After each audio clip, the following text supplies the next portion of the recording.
মা যশোদা আগের জন্মে কে ছিলেন, কেন তিনি স্বয়ং ভগবানকে সন্তান রূপে লাভ করেছিলেন, কেন তিনি ভগবানের জননী হতে পেরেছিলেন, জানতে হলে অবশ্যই এই ভিডিওটি সম্পূর্ণ আপনাকে দেখতে হবে। যারা শাস্ত্রগ্রন্থ অধ্যয়ন করেছেন তারা তো জেনে গেছেন বা জানেন, যারা জানেন না তারা খুব মনোযোগ দিয়ে শুনবেন। মা যশোদা আগের জন্মে ছিলেন ধরা সতী দেবী। মা যশোদা আগের জন্মে ছিলেন ধরা দেবী, এক গরিব ব্রাহ্মণের পত্নী। তারা দুজনেই ছিল অত্যন্ত ধর্মপরায়ণ। তাদের বাড়িতে প্রত্যেক দিন অতিথি সেবা চলত, কেউ এসে শুধুমুখে ফিরে যেত না। কিন্তু তারা ছিল অত্যন্ত গরিব। কিন্তু তারা এতটাই গরিব ছিল যে নিজেরাই দুবেলা দুমুঠো খেতে পারত না। কোনো রকমে ভিক্ষা আনে তাদের দিন কাটত। ভিক্ষা করে যা পেত তাই দিয়ে গোবিন্দ সেবা দিয়ে তিনারা প্রসাদ পেতেন।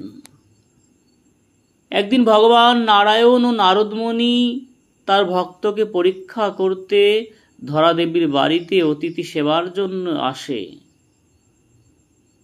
কিন্তু সেদিন দুর্ভাগ্য, ধরা দেবীর কাছে খাওয়ানোর মতো প্রসাদ দেওয়ার মতো কিছুই ছিল না। তখন ধরা দেবী মনে মনে ভাবলেন, অতিথি রেখে তার স্বামীকে ভিক্ষায়ও পাঠালেন। সারাদিন ভিক্ষা করে এসে তার স্বামী কিছুই পেলেন না। তখন ধরা দেবী গেল এক দোকানির কাছে ভিক্ষা চাইতে। ধরা দেবী এক দোকানের কাছে ভিক্ষা চাইতে গেল। তখন ধরা দেবী এক দোকানদারকে জিজ্ঞাসা করলেন, দাদা কিছু ভিক্ষা দিন। দোকানি কিছুই দিতে রাজি হলো না। তারপর ধরা দেবী হাল ছেড়ে দিলেন, না, যদি গোবিন্দ সেবাই না দিতে পারি, যদি অতিথি সেবাই না দিতে পারি, কেননা অতিথি রূপেই তো নারায়ণ, অতিথি সেবা যদি না দিতে পারি তাহলে আর কি লাভ। দোকানদারের কাছে অনেক কাকতি মিনতি করলেন। তখন দোকানদার রাজি হলেন, কিছু চাউল দিলেন, সমস্ত কিছু দিলেন, কিন্তু তার বিনিময়ে একটা শর্ত হলো এই যে তার বুকের একটি স্তন কেটে দিতে হবে। তখন ধরা দেবী মনে মনে ভাবলেন যে যদি গোবিন্দ সেবা না দিতে পারি, যদি অতিথি সেবা না দিতে পারি, তাহলে আমার বেঁচে থেকে লাভটা কি হবে। ছুটে গেলেন সঙ্গে সঙ্গে তার স্বামীর নিকটে। স্বামীর কাছে গিয়ে একটিবার অনুরোধ করলেন। তার স্বামীর কাছ থেকে অনুমতি নিয়ে আসলেন।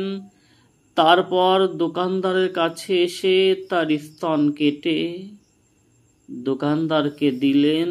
অন্ন নিয়ে এসে রন্ধন বসালেন।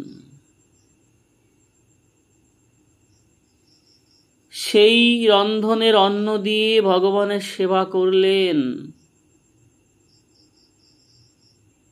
এত বড় একজন ত্যাগী, তিনি ভগবানের মা হবেন নাকি সাধারণ মাদৃশ্যজীব ভগবানের মা হবেন?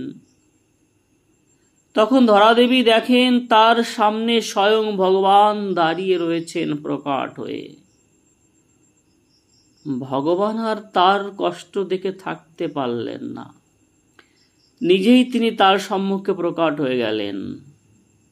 ভগবান বলিলেন, মা, তোমার সেবায় আমরা সন্তুষ্ট হয়েছি,